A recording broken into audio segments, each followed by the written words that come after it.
اس لیے میں تمہارے فشار خون کو بڑھا رہا ہوں۔ اف، توبہ زین، یہ چارجنگ لائٹ لے کر کون کسی کی تلاش کرتا ہے؟ اس کی لمبی چوڑی تقریر سے فاخر کو صرف یہی وہ الفاظ قابل مذمت لگے تھے، اس لیے وہ جھٹ سے بول اٹھا، جبکہ زین کسی مفکر کی طرح اپنی کرسی پر آگے کی طرف جھکتے ہوئے بولا، ارے میرے بھائی، جب چراغ والا محاورہ وجود میں آیا تھا تب دو باتیں قابل غور تھیں۔ پہلی تو یہ کہ اس وقت بجلی نہیں تھی، اور دوسری یہ کہ تب تیل وغیرہ سستے تھے۔ لیکن پیارے، اب تو ہر چیز مہنگی ہو گئی ہے، کہاں کوئی دیا خریدے اور پھر اس میں مہنگا تیل ڈالے؟ اس سے بہتر ہے کہ بندہ چارجنگ لائٹ ہی استعمال کر لے۔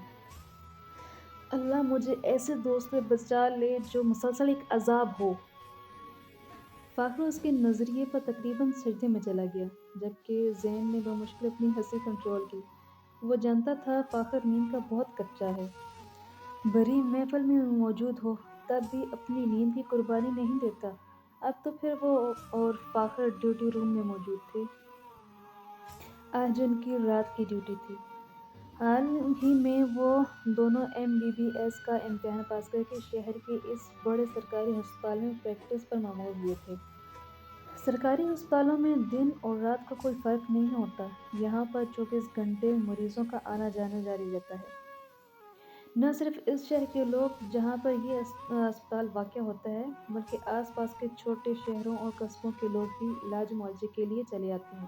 ایسے میں نہ تو معیاری علاج ہو پاتا ہے اور نہ ہی مریضوں کو مکمل سہولیات مہیا کی جاتی ہیں، لیکن اس کے باوجود ڈاکٹر اور مریض دونوں میں ایک رشتہ بن جاتا ہے۔ ڈاکٹر اپنی سے کوشش کرتا ہے اور مریض خود کو اللہ کے بعد اپنے معالج کے سپرد کر دیتا ہے۔ اور اب بھی فاخر اور زین ایک مریض کو دیکھ کر آئے تھے۔ یہ مریض صبح ہی آیا تھا، اسے شدید بخار تھا۔ غریب سے لوگ تھے جو زین اور فاخر کے سامنے ہاتھ جوڑے رہے تھے کہ ان کی پیروں کو بچا لیا جائے، جبکہ زین اور فاخر ان لوگوں سے نظریں بچاتے رہے۔ وہ شرمسار تھے کہ مریض کو وہ تمام سہولیات نہیں دے پا رہے تھے جس کا وہ فوری طور پر حقدار تھا۔ لیکن اس کے باوجود دونوں نے اپنی سی پوری کوشش کر لی تھی، اس لیے مریض کی حالت کافی سنبھل گئی تھی۔ اب بھی وہ دونوں اسی کو دیکھ کر آئے تھے۔ زین نے چائے کینٹین سے منگوائی تھی اور چائے پیتے ہوئے زین مسلسل فاخر کو دیکھ رہا تھا، جس کی آنکھیں نیند سے بوجھل ہوتی جا رہی تھیں، اور فاخر خود بھی اپنی کیفیت سے اکتا گیا تھا، اس لیے وہ بول اٹھا تھا، نہ جانے کس پاگل نے مجھے مشورہ دیا تھا، اور اپنے اس جملے کے نتیجے میں اسے زین کی فضول باتیں سننی پڑی تھیں۔ ان باتوں سے اس کی نیند تو بھاگ گئی تھی، لیکن دماغ اچھا خاصا پک گیا تھا، اس لیے وہ ہاتھ جوڑتے ہوئے زین کے سامنے جھک گیا، جبکہ زین زیر لب مسکرا کر رہ گیا۔ اور عین اسی وقت نرس بھاگتی ہوئی ڈیوٹی روم میں داخل ہوئی اور پھر بولی، سر، ایک نئی مریضہ آئی ہے، جلدی آ جائیں۔ اپنی بات مکمل کر کے وہ باہر نکل گئی تو وہ بھی سنجیدہ ہو گئی اور پھر اپنی اپنی جگہ سے اٹھ کر باہر چلے آئے۔ آج ان کی ڈیوٹی ایمرجنسی روم میں تھی، اس لیے وہ صبح سے ہی الرٹ تھے، اور اب کچھ دیر پہلے ہی سکون سے بیٹھے تھے، لیکن اب پھر نرس بلانے آ گئی اور اس کے ساتھ ہی وہ اپنے فرائض کی ادائیگی میں مصروف ہو گئے تھے۔ یہ کوئی 50 کے ہندسے سے داخل ہوتی ہوئی خاتون تھی جسے ہارٹ اٹیک ہوا تھا، اور اس کے ساتھ ساتھ شدید کھانسی کی وجہ سے اسے سانس لینے میں بھی مسئلہ ہو رہا تھا۔ وہ دونوں اپنی سی کوشش کر رہے تھے۔ لائف سیونگ انجیکشن بھی لگا دیا گیا تھا، اور اب مریضہ مدہوشی کی کیفیت میں تھی۔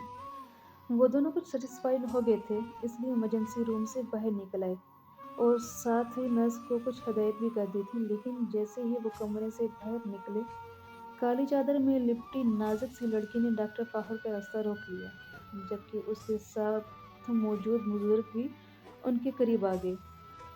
زین نے مڑ کر دیکھا اور پھر آگے بڑھ گیا۔ وہ جانتا تھا کہ مریض کے ساتھ آئے لوگ اس طرح ڈاکٹر کا راستہ روک لیتے ہیں کیونکہ وہ اپنے عزیز کے بارے میں دریافت کرنا چاہتے ہیں، اسی لیے ڈاکٹر فاخر رک گیا، اور وہ کالی چادر میں لپٹی ہوئی لڑکی بولی، ڈاکٹر صاحب، کیا ہوا ہے؟ کچھ نہیں، دراصل مریضہ کی حالت اب کچھ بہتر ہے، لیکن حتمی رائے ہم صبح ہی دے پائیں گے۔ ڈاکٹر فاخر کے جواب پر وہ تڑپ کر بولی، کیا مطلب؟ بی بی، آپ کی مریضہ کو ہارٹ اٹیک ہوا ہے، اس کے ساتھ ساتھ انہیں سینے میں انفیکشن بھی ہے۔ نہ جانے کب سے انہیں کھانسی آ رہی تھی اور اب لوگوں نے ان کا ڈھنگ سے علاج بھی نہیں کروایا، جس کی وجہ سے ان کے پھیپھڑوں پر اثر پڑا ہے۔ جب آپ لوگ اتنی ساری بیماریاں اکٹھی کر لائیں تو آہستہ آہستہ ہی ہم کچھ کر پائیں گے۔ ڈاکٹر فاخر کے تراش انداز پر اس کی آنکھیں ننھے پانی سے بھر گئیں۔ کتنے ہی انمول موتی آنکھوں کی قید سے رہائی پا گئے تھے۔ ایک تو ماں کی شدید بیماری، اس پر ڈاکٹر کا رویہ، اس کی رہی سے ہمت بھی جواب دے گئے، تو وہ وہیں زمین پر سر تھام کر بیٹھ گئی، جبکہ فاخر آگے بڑھ گیا۔